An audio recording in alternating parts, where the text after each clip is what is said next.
السلام علیکم ورحمۃ اللہ وبرکاتہ. کیا حال ہے سب کا؟ ہو گئی دعائیں یاد؟ کل سے ایاک نستعین ساتھ لے آئے نا، تو پھر اور بھی آسانی ہو جائے گی، تاکہ پھر دیکھ کے یاد کریں اور بعد میں بھی دوہرا سکیں. نحمدہ ونصلی علی رسولہ الکریم، اما بعد فاعوذ باللہ من الشیطان الرجیم. بسم اللہ الرحمن الرحیم. رب اشرح لی صدری ویسر لی امری واحلل عقدۃ من لسانی یفقہوا قولی. قل هل يستوي الذين يعلمون والذين لا يعلمون. ابن ابی طالب الہاشمی رضی اللہ عنہ وقال له النبی صلی اللہ علیہ وسلم اشبہت خلقی وخلقی. جعفر بن ابی طالب الہاشمی رضی اللہ عنہ کے مناقب، فضائل، ان کے بارے میں نبی صلی اللہ علیہ وسلم نے فرمایا اشبہت، تم مشابہت رکھتے ہو، خلقی و خلقی، میری صورت اور میری سیرت دونوں سے، یعنی صورت اور سیرت کے اعتبار سے تم بہت زیادہ میری مشابہت رکھتے ہو، یعنی مجھ جیسے ہو. حضرت جعفر حضرت علی رضی اللہ عنہ کے حقیقی بھائی تھے، 10 سال ان سے بڑے تھے عمر میں. انہوں نے 2 ہجرتیں کی تھی، ایک حبشہ کی طرف اور دوسری مدینہ کی طرف. ہجرت حبشہ کے موقع پر انہوں نے نجاشی کے دربار میں سورت مریم سنائی تھی، جس کے بعد وہ رونے لگا اور اس کا دل پگھل گیا اور وہ مسلمان ہو گیا. تو نبی صلی اللہ علیہ وسلم کے پھر یہ کیا ہوئے؟ چچا زاد بھائی. حدثنا احمد بن ابی بکر حدثنا محمد بن ابراہیم بن دینار ابو عبد اللہ الجہنی عن ابن ابی ذئب عن سعید المقبوری عن ابی ہریرہ رضی اللہ عنہ. امام بخاری کہتے ہیں کہ ہم سے احمد بن ابی بکر نے روایت کیا. احمد بن ابی بکر کی کنیت ہے ابو مصعب الزہری، نسبت ہے ان کی.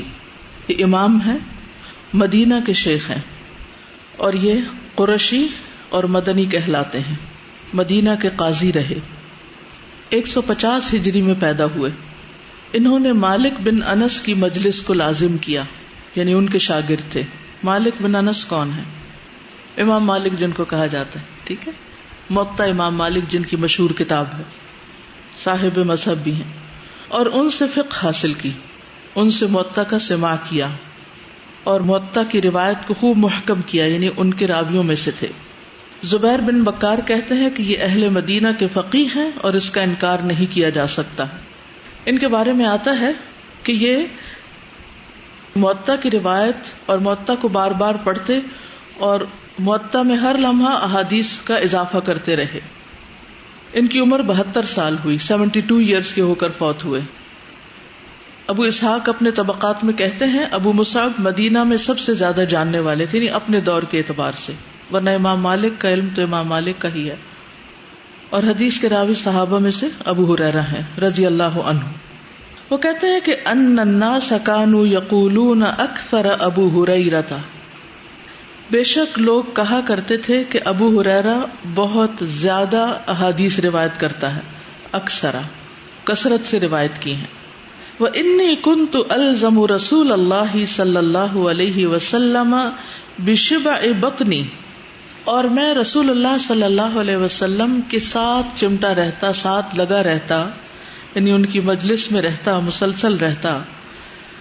بِشِبْعِ بَطْنِي، اپنے پیٹ بھرنے کو، یعنی میرا کھانا پینا بھی وہی تھا، یعنی اس حد تک میں آپ کے ساتھ تھا اور میری کمائی کا کوئی ذریعہ نہیں تھا. آپ ہی کے ساتھ لگا رہتا اور آپ ہی میرے کھانے پینے کا بندوبست کرتے. حتی لا آکل الخمیرہ، یہاں تک کہ میں کوئی خمیری روٹی نہیں کھاتا تھا، کیونکہ وہاں مہیا ہی نہیں ہوتی تھی. ولا البس الحبیرہ، اور نہ میں دھاری دار چادریں پہنتا، یعنی عمدہ لباس مراد ہے. ولا یخدمنی فلان ولا فلانۃ، اور نہ خدمت کرتا میری کوئی فلاں یا فلانا، یعنی میرا کوئی خادم یا خادمہ نہیں تھی. وَكُنْتُ أَلْصِقُ بَطْنِي بِالْحَصْبَاءِ مِنَ الْجُوعِ، اور میں چمٹا لیتا اپنے پیٹ کو پتھروں کے ساتھ، یعنی پتھر باندھ لیتا بھوک کی وجہ سے، یعنی اگر کچھ کھانے کو نہیں ملتا تھا تو بھی میں کھانے کی تلاش میں نہیں نکلتا تھا، اپنا کام جاری رکھتا تھا، پیٹ پہ پتھر باندھ لیتا. وَإِن كُنتُ لَأَسْتَقْرِئُ الرَّجُلَ الْآيَةَ هِيَ مَعِي، اور میں کسی شخص کو آیت پڑھ کے سناتا جو مجھے یاد ہوتی، ایسے ہی بات چیت کرنے کے لیے میں کچھ نہ کچھ ان کو سنا دیتا، کَيْ يَنْقَلِبَ بِي، تاکہ وہ میری طرف لوٹے، فَيُطْعِمَنِي، پھر وہ مجھے کھلائے، یعنی مجھے اپنے ساتھ لے جائے اور مجھے کھانا کھلائے میری حالت کو دیکھ کر، یعنی بھوک کے آثار ان کے چہرے پر ہوتے. یعنی میرا کسی شخص سے کوئی بات چیت کا ارادہ نہیں ہوتا تھا اور ضرورت بھی نہیں ہوتی تھی، صرف اپنا حال بتانے کے لیے تاکہ وہ میرے حال پر رحم کریں. وَكَانَ أَخْيَرَ النَّاسِ لِلْمَسَاكِينِ جعفر بن ابی طالب، اور مساکین کے ساتھ سب سے زیادہ بھلائی کرنے والے جعفر بن ابی طالب تھے. کان ينقلب بنا فیطعمنا، وہ ہمیں اپنے ساتھ لے جاتے، یعنی لوٹتے ہمیں ساتھ لے کر، پھر وہ ہمیں کھانا کھلاتے، ما کان فی بیتہ، جو بھی ان کے گھر میں ہوتا، یعنی جو بھی میسر ہوتا وہ ہمیں کھلاتے. حتی ان کان لیخرج الینا العکۃ التی لیس فیہا شیء، اگر کچھ نہ ہوتا تو ہمارے پاس وہ کپی ہی لے آتے جس میں کچھ بھی نہیں ہوتا تھا، بس صرف اس کے ساتھ کچھ نہ کچھ لگا ہوتا، شہد یا گھی وغیرہ، جس کپ جس برتن میں رکھی جاتی وہی لے آتے تھے، جیسے کوئی تھیلی ہوتی ہے. فنشقها، تو ہم اس کو پھاڑ دیتے، فنلعق ما فیہا، تو ہم چاٹ لیتے جو بھی اس میں ہوتا. تو اس حدیث سے حضرت جعفر بن ابی طالب کی فضیلت پتہ چلتی ہے. ان کو ابو المساکین کہا جاتا ہے کہ مسکینوں کا بہت زیادہ خیال رکھنے والے. یہ مسکینوں کو کھانا کھلاتے. ابو ہریرہ ان کے بارے میں کہتے ہیں کہ یہ ہمارا سب سے زیادہ خیال رکھتے، اپنے ساتھ لے جاتے، اور اگر گھر میں کچھ نہ ہوتا تو کچھ بھی اٹھا کے ضرور لے آتے، خواہ برتن چاٹنے کی کوئی چیز ہی کیوں نہ ہوتی، کہ کچھ تو منہ کو لگ جائے. جس شخص کو اس چیز کی فکر ہوتی ہے نا کہ کسی کا بھلا ہو جائے، وہ یہ نہیں دیکھتا کہ میری شان اس سے بنتی ہے یا نہیں، وہ یہ نہیں دیکھتا کہ میرے پاس کوئی بہت بڑی چیز ہوگی تو پھر میں کسی کو پیش کروں گا تاکہ وہ مجھے یاد رکھے کہ واہ کیا چیز اس نے دی. انہیں فکر کس بات کی تھی کہ دوسروں کا بھلا ہو جائے، خواہ ایک انگلی سے کوئی چیز چاٹ کے یا کسی کاغذ یا کسی برتن کو چاٹ کے ہی کچھ حاصل ہو جائے. عام طور پر ہم کسی کی ضرورت کی چھوٹی موٹی چیز دینے سے گریز کرتے ہیں. کیا کہتے ہیں؟ ہے وہ کیا کہے گا. یہ جو جملہ ہے وہ کیا کہے گا، یہ کس قسم کا جملہ ہے؟ اس سے کیا بات پتہ چلتی؟ کیا ہمیں فکر کس کی ہے، اپنی کہ دوسرے؟ اپنی فکر پڑی ہوئی ہے، حالانکہ اس وقت فکر کی ضرورت دوسرے کو زیادہ ہے. تو دوسرے کی فکر انسان کرے اور اس بات میں نہ پڑے کہ وہ کیا کہے گا مجھے. زیادہ یہ کہے گا بخیل ہے، کنجوس ہے، لیکن وہ نہیں کہے گا، اس لیے کہ جب وہ کھانا ہوتا تھا تو کھانا بھی کھلاتے تھے، اور جب کچھ نہیں ہوتا تھا تو کچھ چاٹنے کو بھی دے دیتے تھے. تو اگر آپ لوگوں کے ساتھ احسان اور بھلائی کرنے کے عادی ہیں اور کبھی کسی مجبوری کی وجہ سے کچھ نہیں بھی کر سکتے تو وہ آپ کے بارے میں گمان برا نہیں کریں گے، کیونکہ آپ کا گزشتہ عمل، سابقہ عمل یہ بتاتا ہے کہ آپ حقیقی معنوں میں لوگوں کے خیر خواہ ہیں. کیونکہ حضرت ابو ہریرہ رضی اللہ عنہ بھی ہجرت کر کے آئے تھے، دوس قبیلے سے تعلق رکھتے تھے، اور مدینہ میں ان کا کوئی کام کاروبار، گھر بار نہیں تھا، خاندان نہیں تھا، اصحاب صفہ میں سے تھے، جو مل جاتا تھا کھا لیتے تھے. تو بہرحال اس حدیث سے ہمیں جعفر بن ابی طالب کی سخاوت کا پتہ چلتا ہے. اور پھر اس کے بعد ان کی یہ عادت ان کے بیٹے میں بھی آئی، عبداللہ بن جعفر میں، اور وہ بھی اس میں بہت مشہور ہوئے.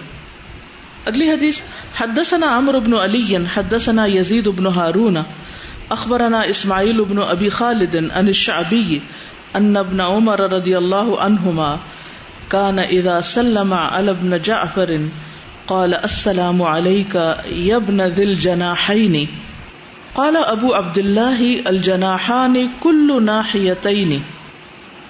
امام بخاری کہتے ہیں کہ ہم سے عمر بن علی فلاس نے بیان کیا، عمر بن علی فلاس ان کو کہتے ہیں، اور پھر روایت ہے ابن عمر کی، عبداللہ بن عمر کی.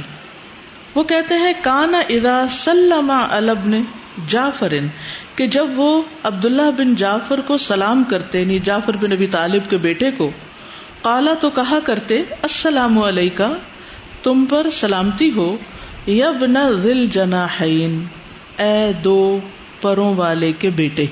جناح کس کو کہتے ہیں؟ ونگ، پر. اور جناحین دو پر. قال ابو عبداللہ، امام بخاری کہتے ہیں، یہ امام بخاری کی کنیت ہے، امام بخاری کہتے ہیں الجناحانی، دو جناح جو ہیں، کلو ناحیتینی، اس کا معنی ہے دو کنارے، دو کونے. تو ہمارے دو کندھے ہمارے جسم کے کیا ہیں؟ دو کونے، کنارے.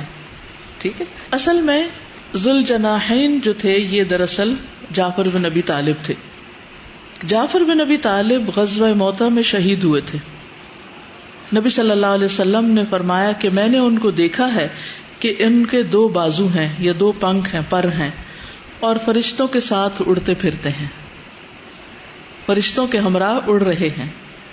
اسی وجہ سے ان کو طیار بھی کہا جاتا ہے، طیار، اڑنے والا. جعفر الطیار رضی اللہ عنہ.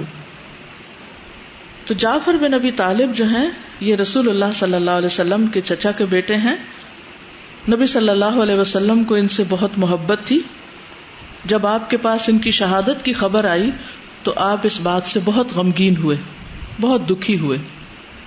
تو جبریل آپ کے پاس آئے اور کہا بے شک اللہ نے جعفر کے لیے خون سے لت پت دو پر لگا دیے ہیں.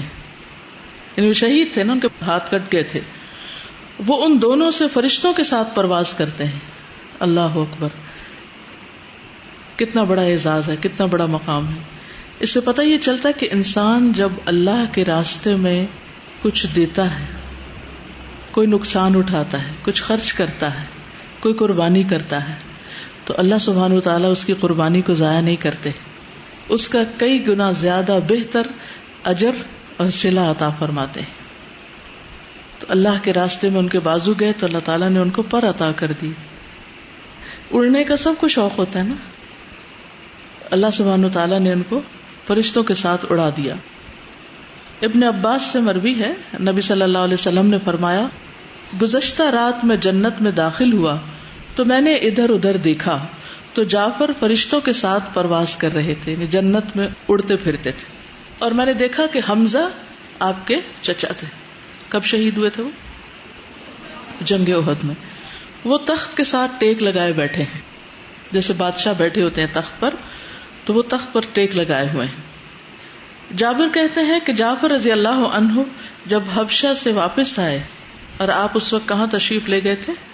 غزوہ خیبر کی طرف. تو نبی صلی اللہ علیہ وسلم نے ان سے معانقہ کیا، ان کو گلے لگایا. کئی سال کے بعد آئے تھے. نبی صلی اللہ علیہ وسلم کے بعد جود و سخا میں یہ سب سے آگے تھے. ابو ہریرہ کہتے ہیں کہ رسول اللہ صلی اللہ علیہ وسلم کے بعد جود و سخا میں جعفر بن ابی طالب سے زیادہ کسی شخص کو نہیں دیکھا گیا. کسی افضل شخص نے جوتے نہیں پہنے، نہ چپل پہنی، نہ اونٹوں کی سواری کی، نہ پگڑی پہنی. یعنی کوئی کتنا بھی بڑا کسی کا اعزاز ہو، کتنے بھی عمدہ لباس پہننے والا ہو، لیکن جعفر سے بڑھ کر کوئی نہیں عزت اور شان میں. یہ لباس وغیرہ انسان کیوں پہنتا ہے؟ تاکہ اس کا مقام مرتبہ بڑا ہو. لیکن اصل میں صرف اپنی شان و شوکت بڑھانے سے مقام و مرتبہ نہیں بڑھتا، بلکہ دوسروں کی خدمت کرنے، دوسروں کی مدد کرنے اور دوسروں کے دینے سے بڑھتا ہے. معرکہ موتہ میں ان کی شہادت ہوئی تھی. عبداللہ بن عمر کہتے ہیں کہ رسول اللہ صلی اللہ علیہ وسلم نے غزوہ موتہ کا لشکر جب بھیجا تو امیر زید بن حارثہ کو بنایا. وہ کون تھے؟ آپ کے آزاد کردہ غلام. تو رسول اللہ صلی اللہ علیہ وسلم نے فرمایا اگر زید شہید ہو جائیں تو پھر جعفر امیر ہوں گے، اور اگر جعفر شہید ہو جائیں تو عبداللہ بن رواحہ امیر ہوں گے. اور پھر یہ ہوا کہ واقعی آپ کے کہنے کے مطابق پہلے زید بن حارثہ شہید ہوئے، پھر جعفر شہید ہوئے، پھر عبداللہ بن رواحہ بھی شہید ہوئے، پھر خالد بن ولید نے آگے بڑھ کر جھنڈا اٹھا لیا اور اللہ سبحانہ تعالیٰ نے مسلمانوں کو فتح دی. عبداللہ کہتے ہیں کہ اس غزوے میں بھی شریک تھا، عبداللہ بن عمر. بعد میں جب ہم نے جعفر بن ابی طالب کو تلاش کیا تو ان کی لاش ہمیں شہداء میں ملی. ان کے جسم پر 90 سے کچھ اوپر نیزوں کے نشان اور زخم تھے، 90 سے زیادہ. کبھی ایک سوئی چبھ جائے، چھوٹی سی چھری کا کٹ لگ جائے، کوئی اور چوٹ لگ جائے تو ہمارا حال کیا ہوتا ہے؟ ہم پٹی باندھ کے بیٹھ جاتے ہیں. اور ان کے جسم پر 90 سے زیادہ زخموں کے نشان تھے، نیزے اور تیر لگے ہوئے تھے ان کو. اس جنگ میں انہوں نے بہت بہادری بھی دکھائی تھی. ابن عمر کہتے ہیں کہ اس دن غزوہ موطا میں جعفر کی لاش پر کھڑے ہو کر میں نے شمار کیا تو ان کے سارے زخم جو تھے وہ سامنے کی طرف تھے، پیٹھ پر ایک بھی نشان نہیں تھا، پیٹھ پر کوئی نشان بھی نہیں تھا. تو اس سے کیا پتا چلتا ہے کہ بھاگے نہیں، کہ جب یہ بھاگ رہے ہو پیچھے سے کسی نے مارا ہو، نہیں، مردانہ وار مقابلہ کیا. نبی صلی اللہ علیہ وسلم کے پاس جب ان کی شہادت کی خبر آئی تو آپ بیٹھ گئے اور آپ کے چہرے پر غم کے آثار تھے. نبی صلی اللہ علیہ وسلم نے آل جعفر کو 3 دن تک کچھ نہ کہا، پھر ان کے پاس آئے اور کہنے لگے آج کے بعد میرے بھائی پر کوئی غم نہ کرے. یعنی شہادت پر بھی غم تو کیا جا سکتا ہے لیکن 3 دن کے بعد نہیں. پھر فرمایا میرے بھائی کے بیٹوں کو میرے پاس لاؤ، یعنی جعفر کی اولاد کو. تو ہمیں لایا گیا، گویا کہ ہم پرندوں کے چھوٹے چھوٹے بچے ہوں، یعنی بال اس طرح بکھرے ہوئے تھے. پرندوں کے بچوں کے بال کیسے ہوتے ہیں؟ ایسے اکھڑے اکھڑے سے، بکھرے بکھرے سے. تو ہمارے بال بھی غم کی وجہ سے بکھرے ہوتے، کسی نے کنگھی وغیرہ بھی نہیں کی تھی. تو آپ نے حجام کو بلایا، نائی کو بلایا، اور آپ نے اس سے کہا تو اس نے ہمارے سر مونڈ دیے. یعنی آپ صلی اللہ علیہ وسلم نے کس طرح ان کا خیال رکھا، ان یتیم بچوں کا. عبداللہ بن جعفر کہتے ہیں کہ ہماری والدہ نبی صلی اللہ علیہ وسلم کے پاس آئیں اور ہماری یتیمی اور اپنے غم کا اظہار کرنے لگی. آپ نے فرمایا تمہیں ان پر فقر و فاقہ کا اندیشہ ہے کہ جعفر کے بعد ان کو کون لک آفٹر کرے گا؟ میں دنیا اور آخرت میں جعفر کے بچوں کا سرپرست ہوں، یعنی ان کی سرپرستی میں کروں گا، تم فکر نہیں کرو. اس طرح اس بیوہ کو بے فکر کر دیا. اگر تمام بیواؤں اور یتیم بچوں کے خاندانوں والے اس طرح کیئرنگ ہوں تو کوئی بچہ بھی یتیم خانے نہ بھیجنا پڑے کسی کو. عبداللہ بن جعفر کہتے ہیں آپ نے فرمایا محمد تو ہمارے چچا ابو طالب کے مشابہ ہے، یعنی ان کے بچوں کو کہا، اور عبداللہ صورت و سیرت میں میرے مشابہ ہے. پھر آپ نے میرا ہاتھ پکڑ کر بلند کیا، یعنی عبداللہ کا، اور دعا فرمائی اے اللہ جعفر کے اہل خانہ کو اس کا بہترین نعم البدل عطا فرما، اور عبداللہ کے دائیں ہاتھ کے معاملے میں برکت فرما. اور یہ دعا آپ نے 3 دفعہ فرمائی. اس کا کیا مطلب ہے کہ اللہ عبداللہ کے دائیں ہاتھ کے معاملے میں برکت عطا فرما، یعنی دینے میں، کمائی میں، خرچ کرنے میں. اور اپنے والد کے بعد یہ بھی بہت سخی تھے، بہت کچھ دیتے تھے. باب ذکر العباس ابن عبد المطلب رضی اللہ عنہ. باب حضرت عباس کا ذکر جو عبد المطلب کے بیٹے تھے، نبی صلی اللہ علیہ وسلم کے چچا تھے. حضرت عباس یہ آپ صلی اللہ علیہ وسلم سے صرف 2-3 سال بڑے تھے. حدثنا الحسن بن محمد حدثنا محمد بن عبد الله الانصاری حدثني ابی عبد الله بن المثنى عن ثمامة بن عبد الله بن انس عن انس رضی اللہ عنہ ان عمر بن الخطاب كان اذا قحطوا استسقى بالعباس بن عبد المطلب فقال اللهم انا كنا نتوسل اليك بنبينا صلى الله عليه وسلم فتسقنا وانا نتوسل اليك بعم نبينا فاسقنا قال فيسقون. حدیث روایت کی ہے حسن بن محمد نے، اور حضرت انس صحابہ میں سے روایت کرتے ہیں کہ عمر بن خطاب کان اذا قحطوا، ان کے دور میں جب قحط پڑتا، استسقى بالعباس، تو عباس بن عبد المطلب رضی اللہ عنہ کے وسیلے سے بارش کی دعا کرتے.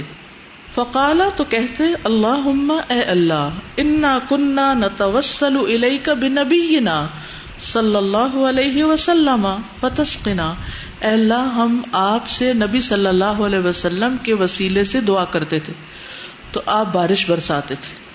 وَإِنَّا نَتَوَسَّلُ إِلَيْكَ بِعَمِّ نَبِيِّنَا، اور اب ہم نبی صلی اللہ علیہ وسلم کے چچا کے ذریعے یا ان کے وسیلے سے دعا کر رہے ہیں. فَأَسْقِنَا، تو آپ ہمیں پانی پلائیے، یعنی بارش برسائیے. قال، راوی کہتے ہیں فَيُسْقَوْنَا، تو وہ پانی پلائے جاتے، یعنی بارش برس جاتی. اس طرح دعا کرنے سے بارش ہو جاتی. اس کا پس منظر کچھ یوں ہے کہ ایک بار کعب بن مالک نے کہا حضرت عمر سے کہ بنی اسرائیل پر جب قحط پڑتا تھا تو وہ اپنے پیغمبروں کی اولاد میں سے کسی کا وسیلہ پکڑتے تھے تو اللہ تعالیٰ ان پر پانی برساتا. تو حضرت عمر کو خیال آیا کہ ہمارے ہاں بھی حضرت عباس موجود ہیں جو آپ کے چچا ہیں، قریب ترین ہیں آپ سے، اور چچا باپ کی طرح ہوتا ہے. پھر آپ ان کے پاس گئے اور ان کو ساتھ لے کر ممبر پر لا کر ان کو پھر دعا کی تو اللہ سبحانہ وتعالیٰ نے خوب بارش برسائی. اور اس پر عقیل بن ابی طالب نے ایک قصیدہ بھی لکھا ہے، یعنی حضرت عباس کی تعریف کی ہے.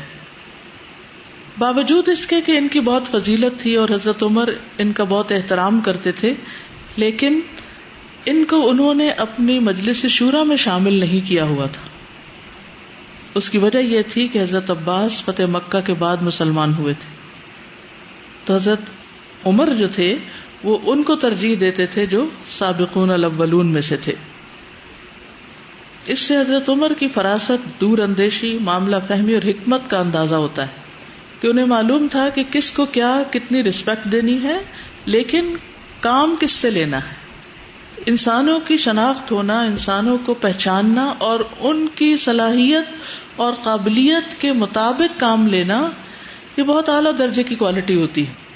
ہمارے دین کا بھی حکم ہے نا کہ امانتیں نااہل کے سپرد نہ کرو، کام ایسے لوگوں کو نہ دو جو کر نہیں سکتے. مثلا ایک شخص آپ کو بہت عزیز ہو سکتا ہے، وہ بہت متقی پرہیزگار ہو سکتا ہے، بہت پائس ہو سکتا ہے، لیکن اس کے اندر کسی خاص کام کے کرنے کی صلاحیت نہیں ہو سکتی. اسی طرح ہو سکتا ہے کوئی شخص آپ کو بہت پیارا ہو دوسروں کے مقابلے میں، لیکن وہ اس بات کے اہل نہ ہو کہ وہ مخصوص کام کر سکے. تو ایسے میں جب بھی کسی کو کوئی کام دیں تو اس کی قابلیت کو سامنے رکھ کر، اس کی اہلیت کو سامنے رکھ کر دیں. کہ قیامت کی علامتوں میں سے ایک علامت یہ بھی ہے کہ جب امانتیں نااہل کے سپرد کر دی جائیں گی، کہ جو امانتوں کا پھر خیال نہیں رکھ پائیں گے، ذمہ داریوں کو نبھا نہیں سکیں گے. بعض اوقات کوئی شخص بڑا فقیر، مسکین، غریب ہوتا ہے اور اس کو بڑی ہی جاب کی ضرورت ہوتی، اور آپ کے پاس سیٹ بھی ہے، آپ کو بھی کام کا بندہ چاہیے، لیکن جس کام کے لیے آپ کو ایک شخص چاہیے وہ اس کے اہل نہیں. اب آپ کا دل پسیج جاتا ہے، بیچارہ بڑا ہی ضرورت مند ہے، بڑا روتا ہے، بڑا پریشان ہے، چلو اس کو رکھ لیتے ہیں.